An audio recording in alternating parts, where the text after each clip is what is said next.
Je m'appelle Pierre. Je suis d'origine espagnole. Mes parents sont arrivés en France à l'âge de 7 et 8 ans. Ma mère est originaire de Zamora, du côté de la frontière du Portugal, et mon père d'Olvega, à côté de Madrid. J'ai vécu jusqu'à 18 ans dans un petit village, entre Castelnaudary et Carcassonne, qui s'appelle Bram. J'ai fait mes études au lycée de Carcassonne. Et à 18 ans, je suis parti en Algérie pour enseigner. Je n'ai pas connu mon grand-père Louis. Il est né le 5 février 1880. Il est mort le 27 juin 1963.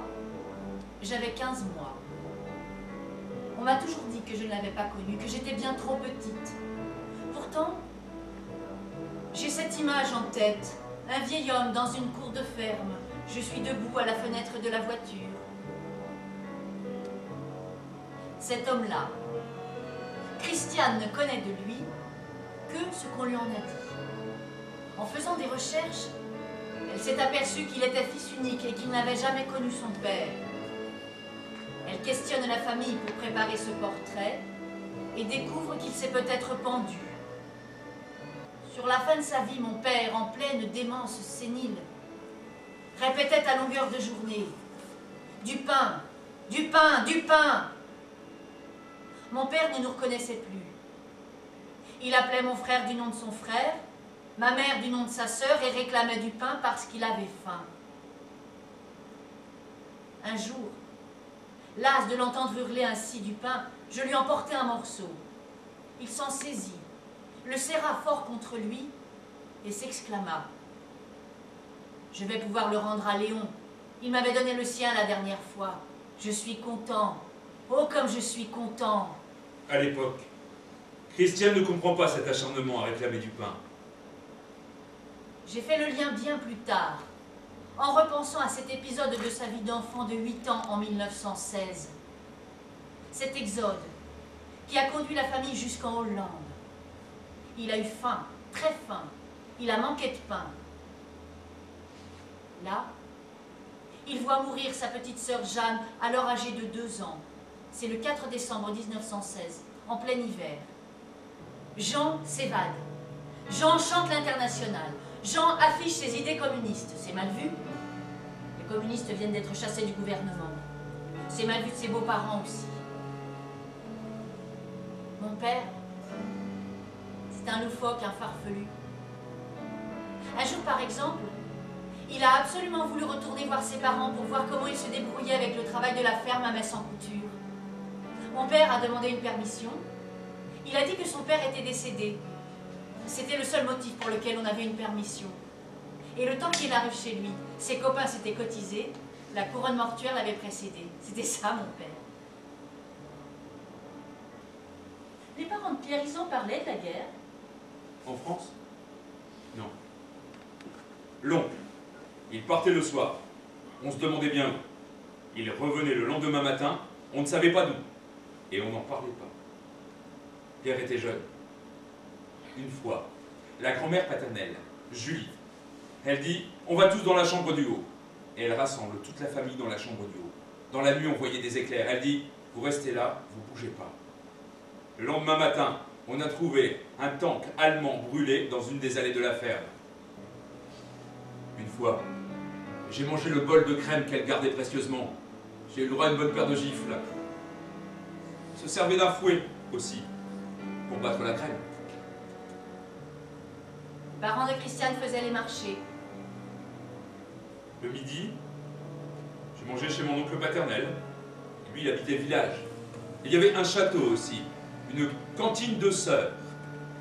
On était plusieurs à venir de toutes les fermes environnantes. On amenait notre gamelle, elle nous la faisait chauffer, on mangeait, là. Ils faisaient le marché de Bapaume puisqu'ils étaient de Metz en couture. Après, ils ont élargi. Ils ont fait le marché de Péronne. Et puis, ils sont venus jusqu'à Nesle. Le soir, je rentrais à la maison dans les 5h30. Je posais mes affaires, mon oncle me disait « Va arroser le jardin !» Ce jardin, il servait à nos deux familles. Il fallait bien que quelqu'un s'en occupe. C'est un cheval qui tournait pour puiser l'eau, avec une noria. Une noria? Oui. Ce sont des godets sur une roue qui tournent, montent d'un côté, se déversent de l'autre dans un bassin. Ensuite, tu envoies l'eau dans le jardin. Il n'y a pas de tuyau, c'est de la terre. Parfois, l'eau n'allait où il fallait pas.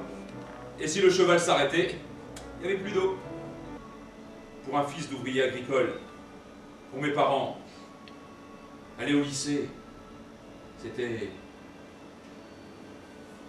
un honneur. Aller au lycée, c'était pour moi aussi. Quand ils ont annoncé les résultats, ils ont d'abord lu la liste de ceux qui allaient au collège. Je n'étais pas dedans. J'ai dit, bon, tant pis, je ne suis pas reçu. Mon instituteur m'a dit, attends, il y a encore le lycée. J'ai dit, non, je ne peux pas aller au lycée. Lui, il savait que j'avais été reçu.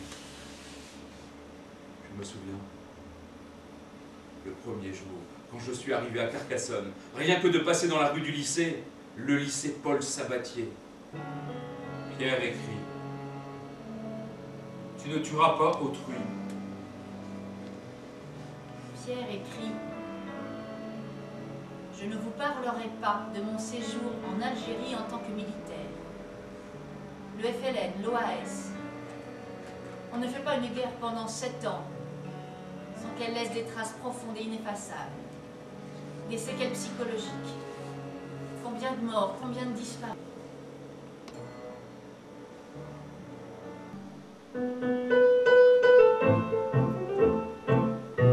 Christiane se souvient de la vitrine du magasin au moment de Noël. Le magasin est alors dépôt des Galeries Lafayette. Tout le monde commande ses jouets aux Galeries Lafayette. Maman fait la vitrine de jouets avec tous les jouets commandés. La vitrine du magasin au moment de Noël, c'était quelque chose.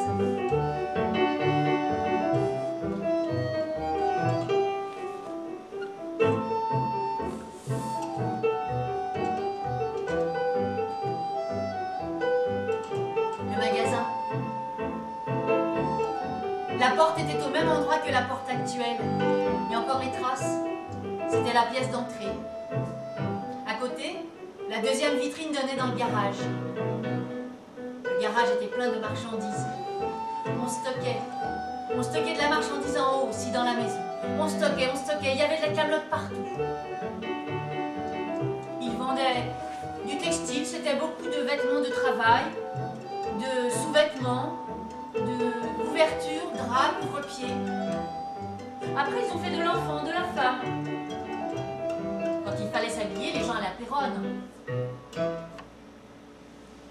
Mais passer du rôle d'enseignant à celui de militaire, c'est quand même un peu fou, non?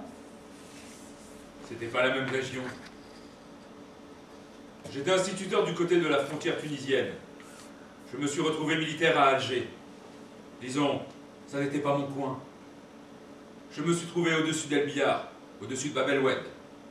El Biar, c'est dans la Casbah. Dans la Casbah, on allait faire des patrouilles. Et comme on dit dans le film, c'est toi ou lui. De toute façon, on ne vous donnait pas le choix. Ensuite, il y a encore eu une période de mon père bien large. Il s'est retranché dans la chambre de mon frère qu'il avait construite au grenier.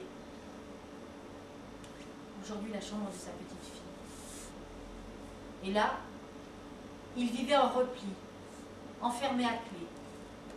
Là, il vivait avec son passé. Il n'y avait pas de toilette là-haut. J'étais adolescente. Il descendait son seau d'urine de tout là-haut du grenier, par le Vélux avec une ficelle. Le soir, il descendait au café. Je crois qu'il était déjà malade. Oui, avant d'avoir ses crises de démence sénile. Je suis un vagabond. L'Aude, l'Algérie, la Haute-Loire, la Picardie. De toute façon, je suis en Picardie depuis 40 ans. 64. Mon père, quand il a arrêté la ferme, il est devenu ouvrier maçon, comme tous les Espagnols et tous les Portugais. Je pense que j'ai vraiment mes racines ici. Je me sens complètement d'ici. J'aurais du mal à me réinstaller ailleurs. J'ai l'impression que ce que j'ai là, c'est bien. Je connais des gens d'ici, des Picards, qui ont décidé de s'installer dans le sud. Ils n'ont pas réussi. Ils sont obligés de remonter. Autant rester là où on est bien, là où on a ses amis, ses activités. Mais malgré tout, moi j'ai envie de voir autre chose. C'est pour ça que j'ai fait une demande de poste outre-mer. C'est vrai que partir ça me fait peur. Alors on verra bien si on vit cette expérience d'outre-mer. Il faudrait absolument que ça se fasse.